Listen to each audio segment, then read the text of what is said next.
xibaar yu wér te wóor ca tàng ba abonnez-vous pour ngeen di mën di jot suñuy vidéo. dal leen ak jàmm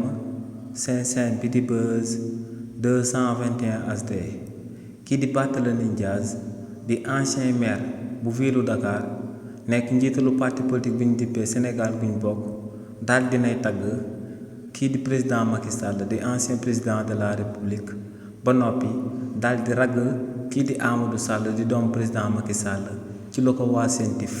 di toppee ci réewu Sénégal si li ni mel kii di Barthélémy Dias ne kii di Amadou Sall bu kenn musa daal di fàtte que ne moom mooy doomu président Macky Sall ne bu ne président Macky Sall nag dalay daal di fàttali parcours am ndax ne kii di président Macky Sall nekkoon na directeur général bu Petrosen ne tamit ci régime bu Abdoulaye Wade nekkoon na fi ministre des mines et de l'énergie nekk fi ministre de l'intérieur daal di bàyyi ko foofee daal di nekk premier ministre ci régime Abdoulaye Wade nee na kookee di président Macky Sall tamit nekkoon na fi président de l'Assemblée nationale waaye tamit ne bu benn Sénégal daal di fàtte que ne kii di président Macky Sall dañ ko mujj woon a daal di tabb ak président 2012 ba 2024 ne 12 ans la daal di def ci bopp réew mi te ne at bu nekk dañ ko doon jébbal 10 milliards jëmale ko ci caisse noire boo xam ne da ko doon jëfandikoo donc ne kon c'est normal doomam bii di Amadou Ba war a mën a daal di téye 5 milliards yoo xam ne moom moo koy daal di moomal boppam ndax ne papam bii di président Macky Sall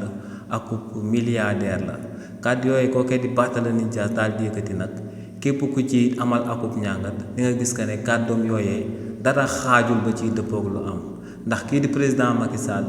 boo boolee lu mu fi nekk ay ministre jëmale ko ci poste yooyee mu daal di lim yépp boo boolee xaalis bu mu amoon te musu koo dépassé du daal di mot 2 milliards te tamit kii di président Macky Sall ba mu nekk président de la République 5 millions ak lu topp la doon fayeeku donc kooku tamit boo boolee lu mu nekk président de la République ci réewu Sénégal du mot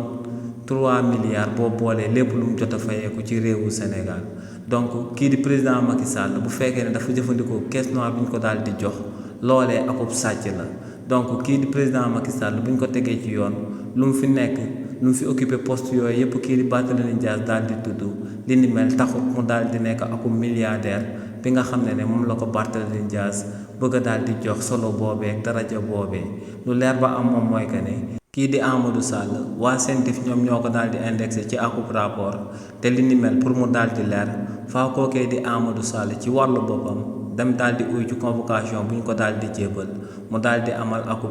confrontation andi ay contestation yu sérieuse bu fekkee ne li ni mel antu na ñu soog koo bàyyi mu dem daal di ñibbi waaye leneen bu amul kookee di Amadou Sall mun nañ koo considérer akub ngandam sàcc comme ni ñu mënee considérer même président Macky Sall ci wàllu boppam akub ngandam sàcc tant que setaluñ seen bopp bu fekkee ne yoon dalee naa daal di soxla ci réewu Sénégal donc kàddu yi nga xam ne moom la Barthélémy Dias daal di yëkkati kàddu yooyee xaajul bay dëppoo lu am te si li ni mel tamit mun nga cee daal di lire concept am ndax kookee lu mu bëgg a wax rek moom mooy que ne am na ay poste yoo xam ne buñ la ko daal di tabbee mën ngaa daal di jëfandikoo xaalis ci réewu Sénégal nu mu la neexee te dara du la ci daal di fekk te kookee moom moo bëgg a nekk aku président de la République ci réewu Sénégal.